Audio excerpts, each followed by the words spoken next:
Vamos abrir no livro de Mateus.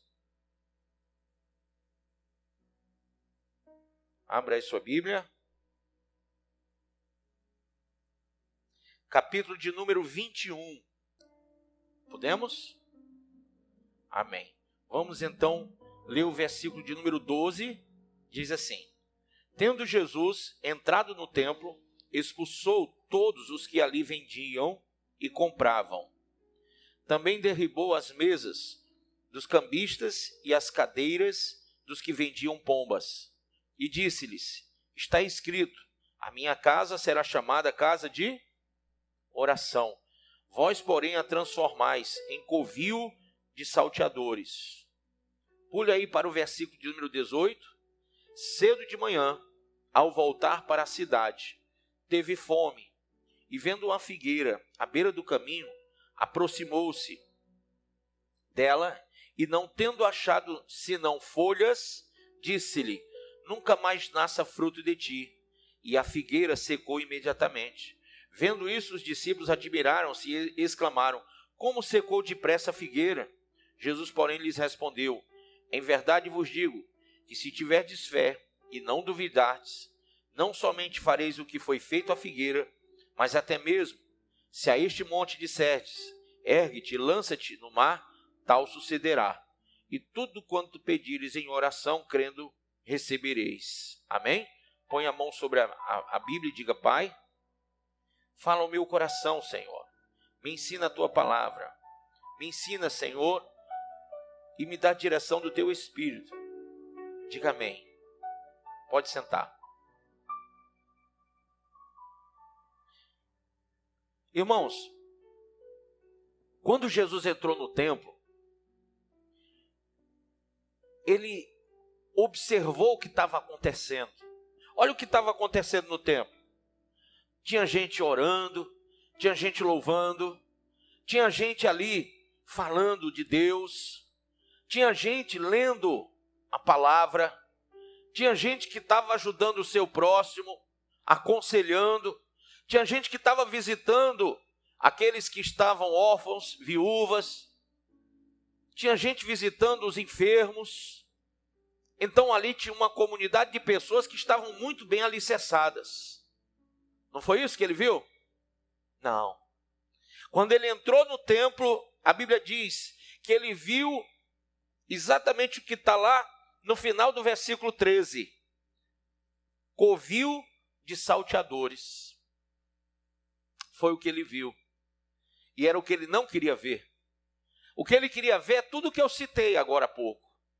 Mas ele, quando entrou no templo, ele viu um covil de salteadores. Ele viu uma turma maligna, com um coração fechado. Ele viu um povo que não amava o seu próximo. Ele viu um povo que não orava uns pelos outros, que não amavam os seus irmãos, que não visitavam para ajudar uns aos outros, que não acolhiam com amor aqueles que chegavam. Ele não viu um povo misericordioso. Ele não viu aquele povo que falava de Deus e que lia a palavra de Deus e que orava e que jejuava e que glorificava e que adorava, não. Quando ele entrou lá, o que ele viu foi um covil de salteadores. O que ele viu foi algo que deixou ele tremendamente triste. E a Bíblia diz que assim que Jesus entrou no templo, a primeira atitude que ele tomou diante do que ele viu foi expulsar. Veja aí no versículo 12. Expulsou todos os que ali vendiam e compravam. Também derribou as mesas dos cambistas e as cadeiras dos que vendiam pombas. Irmãos, tudo o que ele viu de errado, ele jogou fora, ele destruiu, ele expulsou. Agora, presta bem atenção, que essa foi o primeiro olhar de Cristo dentro do templo. Essa foi o impacto que ele teve. Foi a forma que ele viu o templo. Agora, quem sabe que nós somos o templo e morada do Espírito Santo? Então, quando o Espírito Santo, porque o Espírito Santo é a terceira pessoa da Trindade. O Espírito Santo é Deus em Espírito. Amém? Quando a Bíblia diz que Deus é Espírito, está dizendo que Deus é o Espírito Santo. Jesus é o Filho de Deus.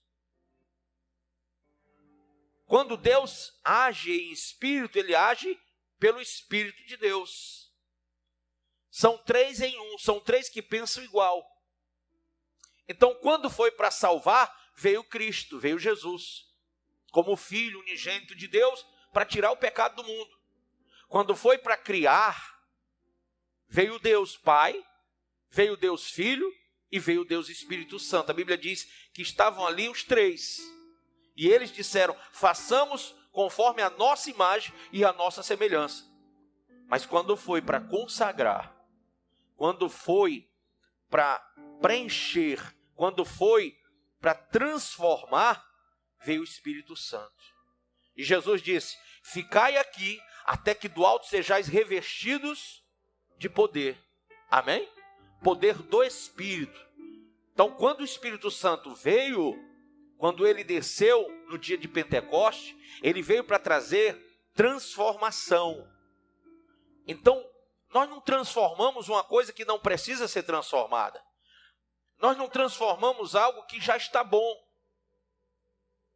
Nós transformamos aquilo que precisa ser trabalhado. Sim ou não?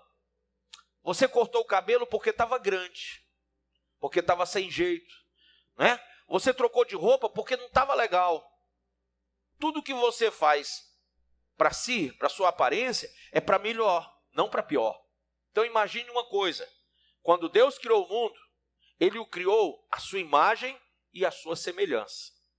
E ele o fez com perfeição. E a Bíblia diz que tudo que ele fez, ele disse pela sua palavra. Pela sua palavra, tudo que foi feito, se fez. E não há nada feito que não tenha sido feito pela palavra daquele que falou, que é Deus. O verbo é barai, palavra que cria. Amém? Palavra que cria. Então, quando Deus criou o mundo, ele criou o mundo perfeito. Ele criou o mundo de forma parecida com ele, a nossa imagem, a nossa semelhança. Então, vamos chamar esse mundo de templo de Deus, porque Deus fez um templo perfeito. Se você ver o processo da criação no Gênesis capítulo 1, você vai ver que tudo que ele fez, ele disse, isso é bom. E quando ele terminava de fazer outra coisa, ele dizia, isso é bom. E mais outra coisa, e achou Deus bom o que fez. E tudo Deus achou bom, porque tudo que ele fez conforme a sua imagem e conforme a sua semelhança. Ou seja, de acordo com a sua vontade. Amém? Aí depois, os cambistas da época, os cambistas são aqueles que rejeitaram a perfeição. Os primeiros cambistas da história, Adão e Eva, cambiaram. A palavra cambiar quer dizer trocar. Amém? Cambiar vem de troca. Então, os primeiros cambistas foram Adão e Eva. Trocaram a perfeição. Trocaram aquilo que Deus criou à sua imagem e à sua semelhança. E fizeram do mundo perfeito um mundo imperfeito. Fizeram do bom algo muito ruim. Hoje está insustentável aquilo que um dia foi perfeito. Aquilo que um dia foi maravilhoso é insustentável hoje. Nem a própria natureza se sustenta mais em pé. Mas um dia tudo isso foi perfeito. E por que que tudo isso se estragou? Porque houve um câmbio, houve uma troca. Uma troca que veio do homem, que veio do coração do homem. O homem resolveu trocar o que é certo pelo que é errado, o que é bom pelo que é ruim, o que é perfeito por aquilo que não é perfeito.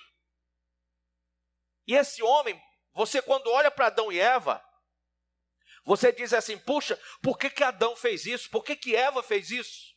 Vamos olhar por que que nós continuamos estigmatizados com o mesmo pensamento adâmico. Por que continuamos cambiando, trocando o que é perfeito pelo que é imperfeito, o que é certo pelo que é errado? Por que que aceitamos o politicamente correto, sabendo que isso tudo é errado? E há uma passagem, abra aí em Romanos, capítulo 1. Romanos, capítulo de número 1.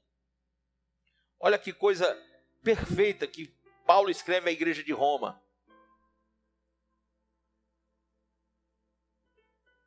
Romanos, capítulo de número 1.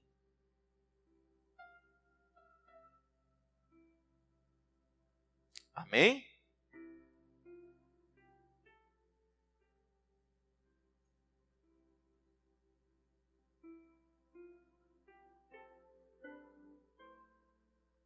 Podemos ler versículo 18. Grife isso aí, vá marcando. Portanto, a ira de Deus... O que quer dizer a ira de Deus? Agora, a gente percebe que vão vir 7 anos da ira de Deus, 7 anos de grande tribulação. Mas a ira de Deus é tudo de ruim que acontece com a raça humana. É o resultado da imperfeição que o homem resolveu viver. Essa troca, esse câmbio que o homem resolveu fazer, trouxe a ira de Deus sobre a sua vida. Então veja, portanto, a ira de Deus é revelada dos céus contra toda a impiedade e injustiça dos homens que suprimem a verdade pela injustiça humana. Então os homens continuam suprimindo a verdade, ou seja, não aceitando a verdade, trocando a verdade pela sua própria injustiça. 19. Pois o que de Deus se pode conhecer é evidente entre eles, porque o próprio Deus lhes manifestou, ou seja, nenhum dos homens que cambiaram, que estão cambiando, que estão trocando.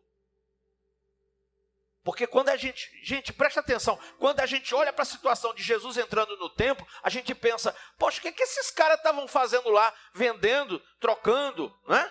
O que eles estavam fazendo lá?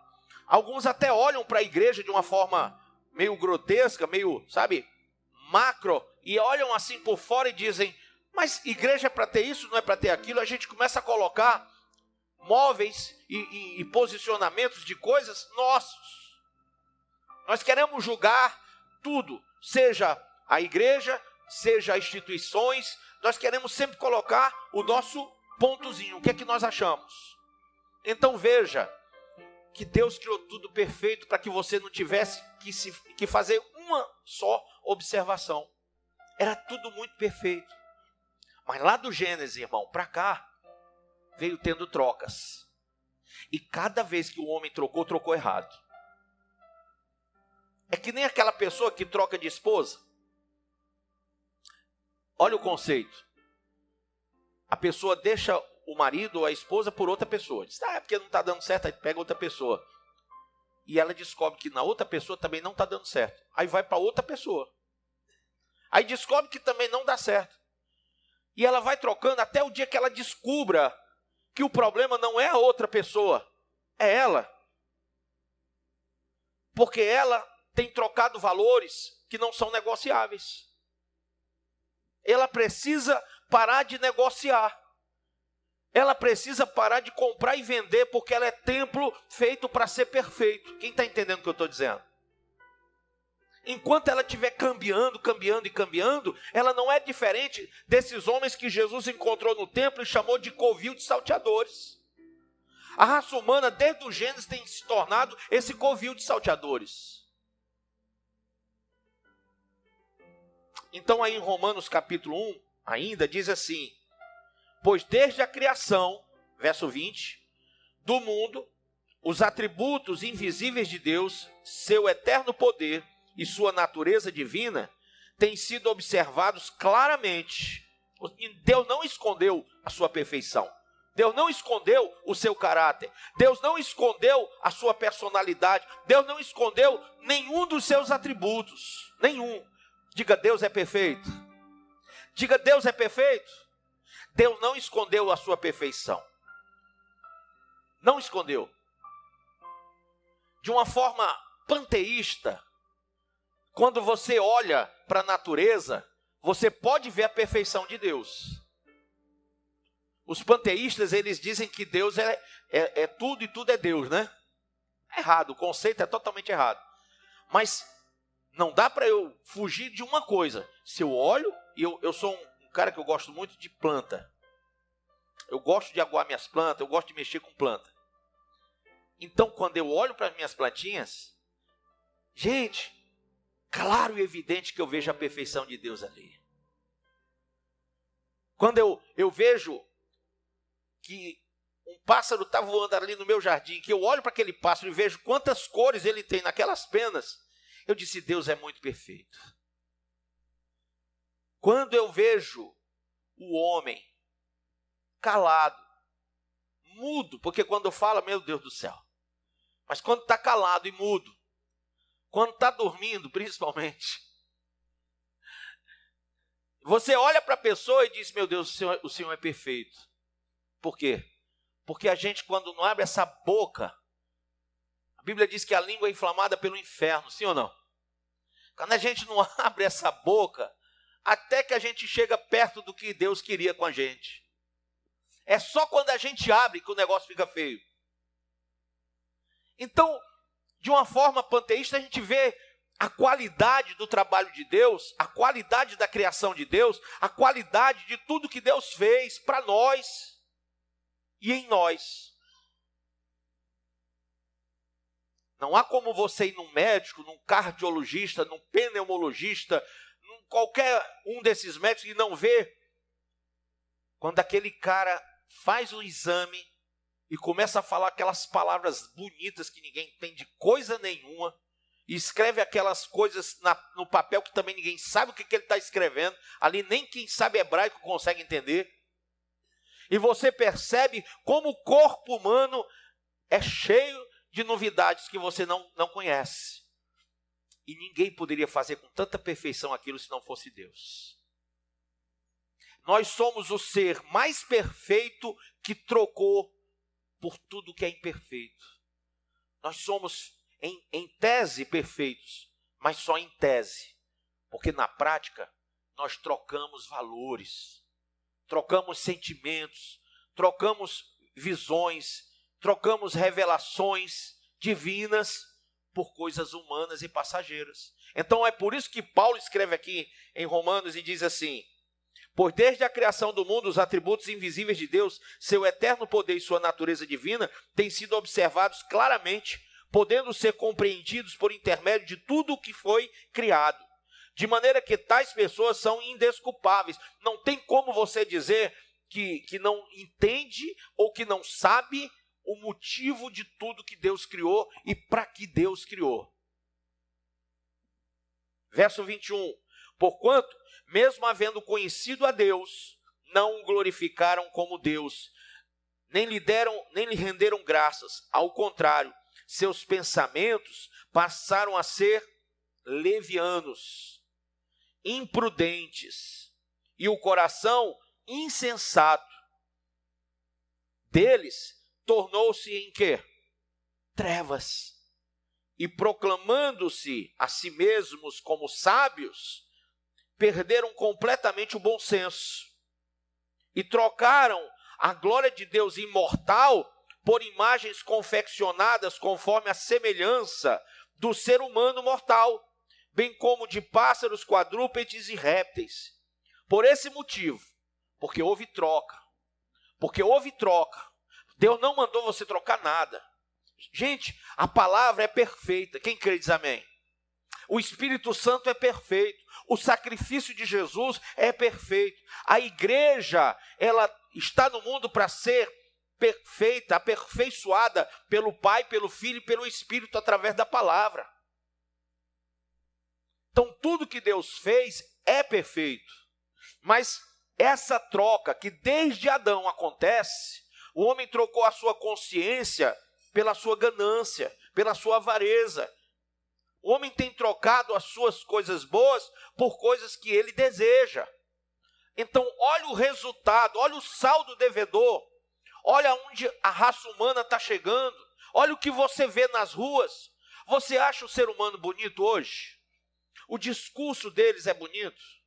Por mais que coloque uma... Eu vi outro dia, passei em frente a uma casa, eu e minha esposa, a gente estava comprando um frango assado, e aí a gente parou, ela desceu, eu fiquei dentro do carro, e aí eu fiquei olhando, que estava uma moça muito desanimada, sabe assim, sabe aquela pessoa depressiva, sentada assim, caído, semblante. E aí veio uma outra pessoa e disse, não sei o quê, mulher, tu vai ficar assim, não fica assim não. E de repente, a amiga botou uma música e disse, manda para eles aí uma live. E eu bem do lado, não tinha como eu não ouvir tudo, né? Manda uma live. Aquela moça depressiva, com semblante caído, ela ajeita o cabelo, ela puxa o decote, ela sobe o short. Vocês estão me entendendo, né? E ela começa a dançar carnaval, sei lá que música troço era aquele, e fazendo a live como se tivesse muito animada.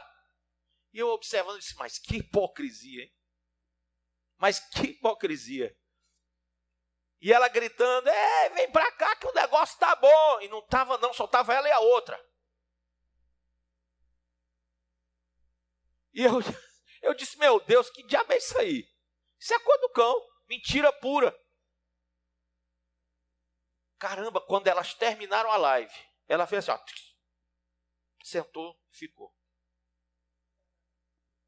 E eu disse, rapaz, que coisa. Como que a pessoa chega a isso?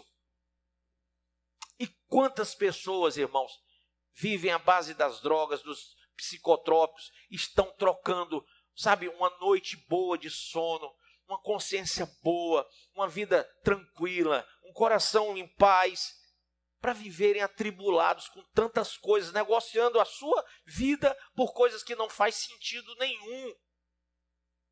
Não faz sentido nenhum, absolutamente nenhum. E olha que Paulo escreve como uma coisa bíblica. Versículo de número 24. Por esse motivo, Deus entregou tais pessoas à impureza sexual, segundo as vontades pecaminosas do seu coração. Então, não é que Deus queira que ninguém peque. Está entendendo, pessoal? Mas como as pessoas não querem parar de pecar, como elas estão negociando santidade, estão negociando tudo, como elas continuam como aqueles homens do templo que vendiam e compravam, o Senhor entregou eles para isso. Então você quer? Então vai. É isso que você quer da sua vida? Então faz. Você não quer ser santo e puro? Então seja o que você quer ser. O Senhor Deus não vai forçar ninguém a ser o que não quer ser. E aqui ele diz, ele os entregou a tais pessoas a impureza sexual, segundo as vontades pecaminosas do seu coração, para a degradação de seus próprios o quê? Corpos. Então o povo está se degradando moralmente, fisicamente, porque Deus realmente disse, quer? Então vai. Quer fazer? Faz. E aí verso 25, porquanto trocaram, grife essa palavra, trocaram a verdade de Deus pela mentira. Você quer continuar trocando? Desde o Gênesis que estão trocando. Desde o Gênesis que estão trocando. Gente, todo mundo no Gênesis viu Noé botando a sua família dentro da arca. Todo mundo soube do dilúvio. Passou o dilúvio, o povo cresceu novamente, cresceu e multiplicou. E mesmo as gerações que vieram pós-dilúvio continuaram trocando o certo pelo errado. Quantos sinais aconteceram, quantos desastres mundiais aconteceram para o povo acordar e dizer, vou parar de trocar, vou me render aos pés de Deus, vou me render ao Criador. Eu não sou capaz de administrar minha vida, eu preciso entregar para quem pode. E quem pode manda e quem tem juízo obedece. Eu vou parar de querer mandar na minha vida e vou deixar que Deus realmente domine, porque Ele é o Criador. Ele que fez o meu corpo, Ele que fez minha alma e Ele que fez o meu espírito. Amém? Mas aí o homem continuou trocando. A Bíblia diz, trocaram a verdade de Deus pela mentira e adoraram objetos e seres. Objetos, que objetos? Vamos lá. Carro, casa, o que mais? Terra, seres, filho, marido, esposa. Olha só. Seres criados em lugar do Criador. Então, as pessoas preferem, trocam Deus, trocam a verdade de Deus e adoram objetos. Gente, tem pessoas que não têm vida com Deus, não têm tempo para viver com Deus, para orar, para servir a Deus, porque a sua vida é dedicada a trazer, a conquistar objetos, a conquistar pessoas, a conquistar coisas. E olha só o que ele diz.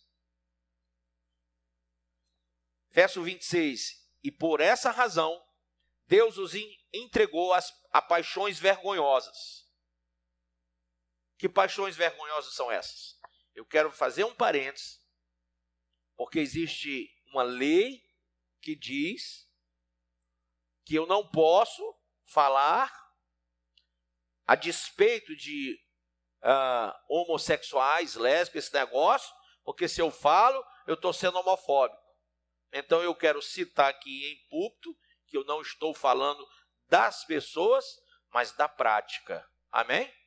E não sou eu que falo, a Bíblia é que está falando. Então, até que a Bíblia não seja considerada um livro subversivo, até que não condenem, porque tem gente querendo tirar da Bíblia palavras, tem gente querendo atualizá-la. Recentemente, para vergonha, eu não sei se tem irmãos aqui católicos, e se tiver, me perdoe pela minha franqueza, eu sou conhecido por ser franco. Mas o Papa falou isso, e aí vocês podem ver ele falando, e também teve um pastor chamado Ed Renekiewicz que falou essa mesma bobagem. Então estou falando de um Papa, mas estou falando de um pastor, que a Bíblia tem que ser atualizada. E os dois estão falando do casamento homoafetivo, para que a sociedade aceite. A Bíblia não precisa ser atualizada, porque Deus não precisa ser atualizado. Amém? Deus é perfeito. Eu só posso atualizar uma coisa que não é perfeita, mas a palavra de Deus é perfeita e a Bíblia diz, e restaura a alma. Então, quando eu falo da palavra, eu falo de algo perfeito.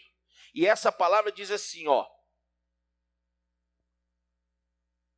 E por essa razão, Deus os entregou a paixões vergonhosas, até suas mulheres trocaram suas relações sexuais naturais. Como é que é uma relação sexual de uma mulher? É com o homem, né?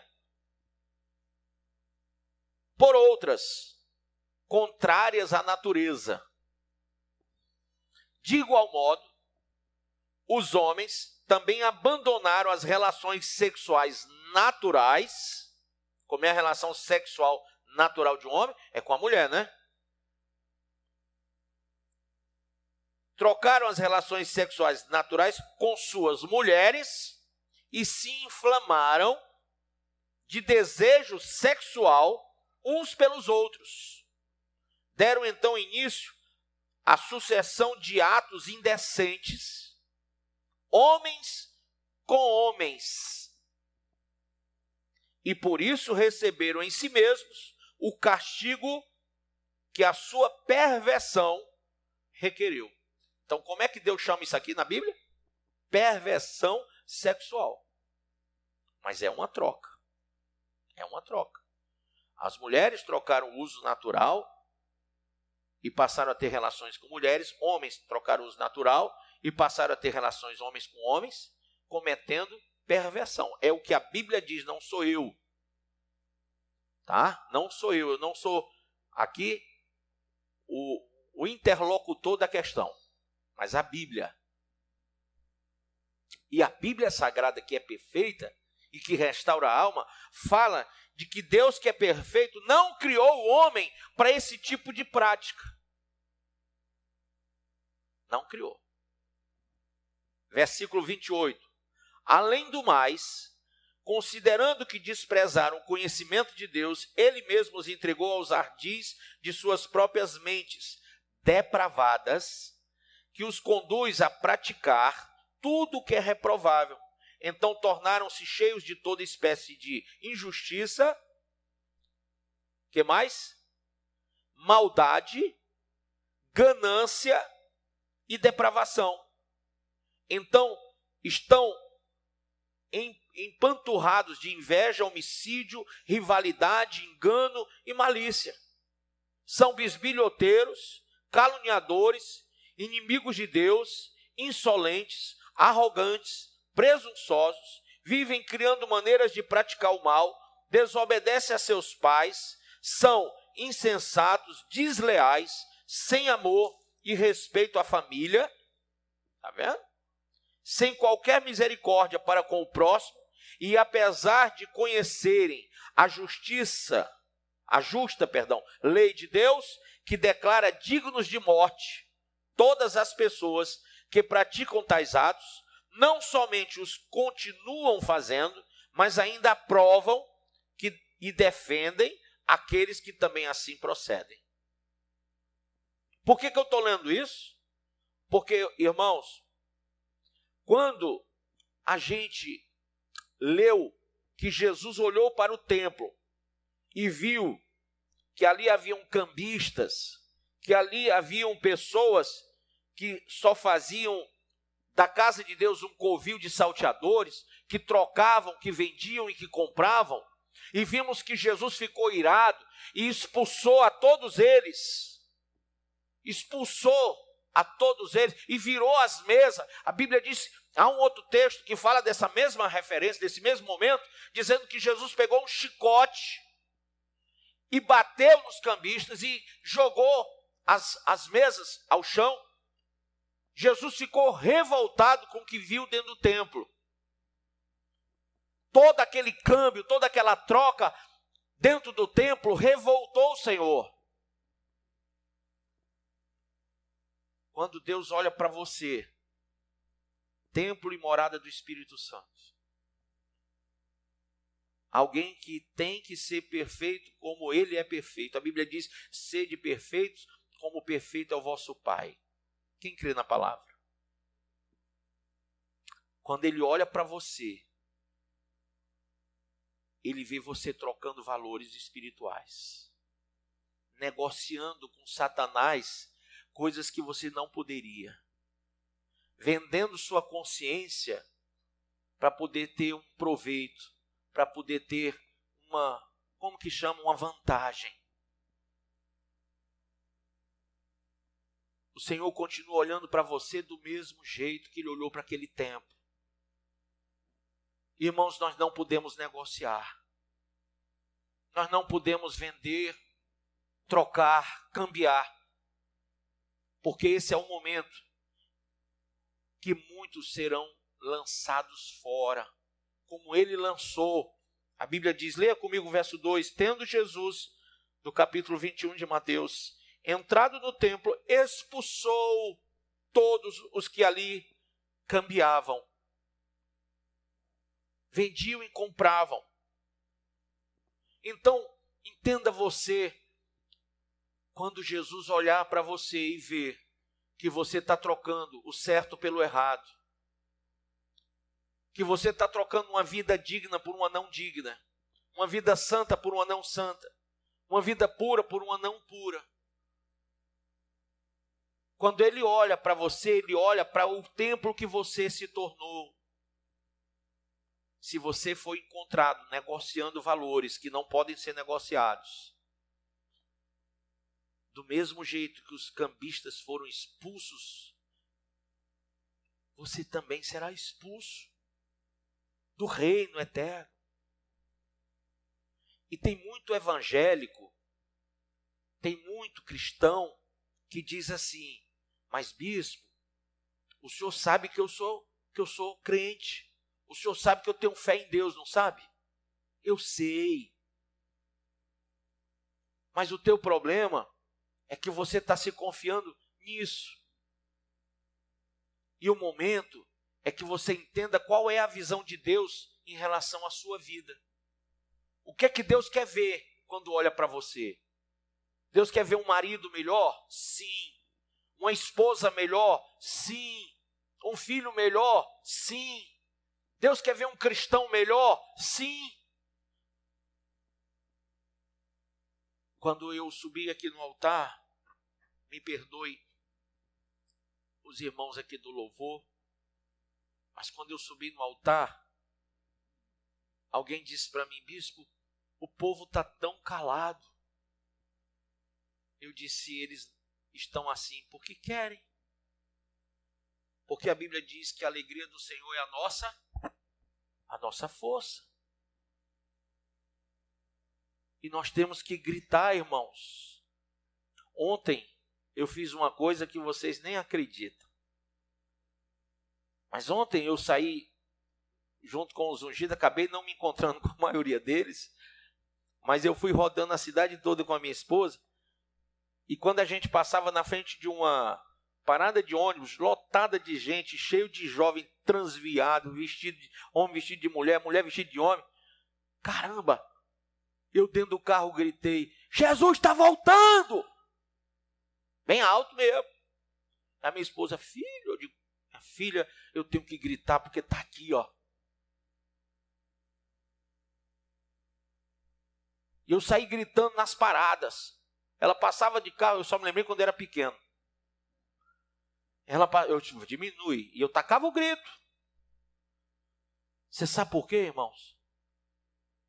Porque a noiva diz: vem, o Espírito diz: vem. É o momento que a igreja vai ser arrebatada.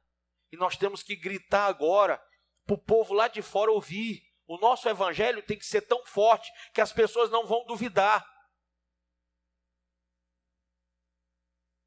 Na segunda parábola que nós vimos aqui, na segunda situação que nós vimos aqui, Jesus passa na frente de uma planta, e nessa planta, a Bíblia diz, nessa figueira, ele não encontrou o fruto, só folha. E ele mandou que ela secasse e que nunca mais gerasse fruto dela. E ela secou e morreu. E sabe por que ele fez isso? Porque esse é o segundo olhar do Senhor na nossa vida. O primeiro é como está o templo. Se você está negociando, se você está cambiando, como desde o Gênesis vem acontecendo, e você está se corrompendo junto com a raça humana. E o segundo, quais são os frutos? Existem? Será que tem frutos em você? E se existem frutos, esses frutos são frutos para a vida eterna? São frutos dignos de misericórdia? Quais são os frutos da tua vida? Quando ele olha para o resultado do teu dia, da tua noite, da tua semana, do teu mês, do teu ano, da tua existência, qual é o fruto que ele pode tirar de você? Você tem influenciado ou tem sido influenciado pelas pessoas? Você tem se moldado ao mundo ou tem mostrado ao mundo quem é Cristo? Qual é o fruto da tua vida? Bispo, eu não sei qual é o fruto. Se não tiver nenhum, você não vai ser diferente daquela figueira. Você não está aqui na igreja para não frutificar. Você está aqui para ser uma árvore frondosa, mas cheia de frutos. Amém? Cheia de frutos. Porque aquele que colocou você nessa terra e você foi plantado aqui para isso, você foi uma semente que Deus plantou com a sua própria mão. Quem crê assim? Ninguém está aqui se não fosse Deus. Foi Deus que te fez, foi Deus que te formou no ventre da tua mãe. Foi Deus que deu a você o dom da vida. E Ele quer o resultado do que Ele te deu. Essa semente virou você, essa árvore. E essa árvore tem que saciar a fome de justiça de Deus. Deus tem fome de justiça. Ele quer ver você, a sua imagem, a sua semelhança. Deus quer ver você parecido com Ele. Deus não quer que você fique trocando as coisas certas por erradas. Ele quer olhar e quer ver você. E em você, o resultado que Ele queria quando te criou no ventre da tua mãe. Cada um aqui já deve ter ouvido isso de alguém. Alguém deve ter dito: olha, Deus te conhece desde o ventre da tua mãe. Alguém já ouviu isso? Já? Sabe por que Ele te conhece? Porque antes mesmo, diz o profeta, que você nascesse, ele já te conhecia. Antes que você se formasse no ventre da sua mãe, ele já conhecia você pelo nome. Olha que coisa linda! Pelo nome, antes de você ser formado no ventre da mãe, ele já lhe conhecia pelo nome. Sabe por quê? Porque ele tem um projeto na sua vida desde antes. Antes que alguém desse a você o seu nome, ele já tinha um projeto. Essa sementinha, como que é seu nome? Gleison, meu nome, Márcio Gleison. Gleison, ele pegou o Gleison assim, ó. Esse vai ser o Gleison. Como que é o nome da sua mãe? Aurinete. Vou colocar dentro da Aurinete. Entendeu? Quando ele colocou você lá, ele disse, o Gleison vai ser um grande pastor, um grande profeta, um grande adorador, um grande servo. O Gleison vai converter milhares de pessoas. O Gleison vai arrebatar drogados, vai arrebatar homicidas do mundo do pecado, da destruição, e ele vai arrebanhar milhares de pessoas para o Evangelho de Cristo. Olha o projeto dele. Aquela semente virou essa árvore aí. Fica de pé, Gleison, por favor. Olha o tamanho da árvore. Olha como a árvore já cresceu. Agora abre os braços. Quando ele olha para essa árvore, ele quer ver o quê? Os frutos que estão aí. Como se seus braços fossem os galhos. E Gleison, todo o projeto daquela semente depende de você. Depende de você. Cada um de nós aqui tem que ser o que ele criou para ser. E sabe qual é o nosso problema cristão? Que dizemos que somos cristãos, mas fugimos do projeto do Criador. Fugimos do propósito. Ele não fez nenhum de vocês para serem pessoas sem frutos, sem resultados. O que vai acontecer, bispo? Simples. Simples. Ele vai olhar para o resultado. Ele vai olhar para os frutos. E ele também vai olhar para o templo. Quem você é. E ele vai analisar, porque é isso, irmão, que é o juízo final. O juízo final é uma leitura. Deixa eu falar isso para você que você precisa saber. Moisés identificou isso. Quando ele falou com Deus, ele disse, eu sei que tu está escrevendo aí uns livros. Cada um de nós temos um livro que Deus está escrevendo com a nossa história. Cada segundo da nossa vida, o Eterno escreve com a sua própria mão.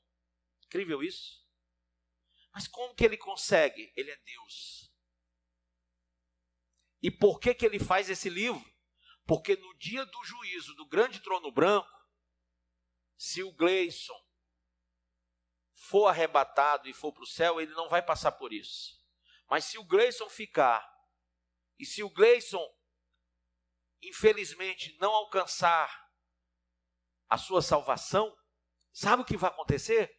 Quando ele aparecer diante do grande trono branco, quem lembra da peça de domingo passado? Aquele livro será aberto. Não é o livro da vida só. Os meninos na peça olharam se o nome estava no livro da vida. A Bíblia diz que quem não tiver o seu nome no livro da vida será lançado fora. Mas Deus é justo. E Ele não vai abrir só o livro da vida. Antes de abrir o livro da vida, Ele vai abrir o livro de cada um de nós. E Ele vai falar com o Gleison. E vai dizer, olha, está aqui tua história. Ó, escrevi tudo. Cada segundo que você ocultou de todo mundo está escrito aqui. E é por isso que está aqui. que você vai ser condenado à eternidade no inferno. Porque está aqui, ó. E Deus vai mostrar para o Gleison por que aquela semente foi criada. E foi colocada na mãe, para nascer e ser uma árvore cheia de frutos. E frutos que exaltasse e glorificasse e saciasse a fome do Senhor por justiça. Amém? Quem entende? Jesus foi buscar a figueira um fruto porque ele estava com fome? Sim. Fisicamente falando, sim. Mas espiritualmente falando, Deus olha para nós porque Ele tem fome de ver em nós a sua glória. De ver em nós a sua imagem e a sua semelhança. Então, se o Senhor não vê em você esse fruto, Ele vai escrever tudo aqui. E ao final, a condenação será essa. E o nome não vai estar lá no livro da vida. Deus é justo. Ele não vai simplesmente dizer está condenado, não. Ele vai mostrar os porquês. Então, qual é o conselho que nós temos aqui? Se eu sei que Jesus está olhando para você e para mim, para o nosso templo, nós temos que parar de negociar com o inferno. Diga amém. Nós temos que parar de negociar com as trevas. Diga amém. Nós temos que parar de negociar com as coisas erradas. Nós temos que nascer de novo da água e do Espírito. Nós temos que buscar o Deus vivo e poderoso, irmãos. Resgatar uma consciência que não tivemos até hoje.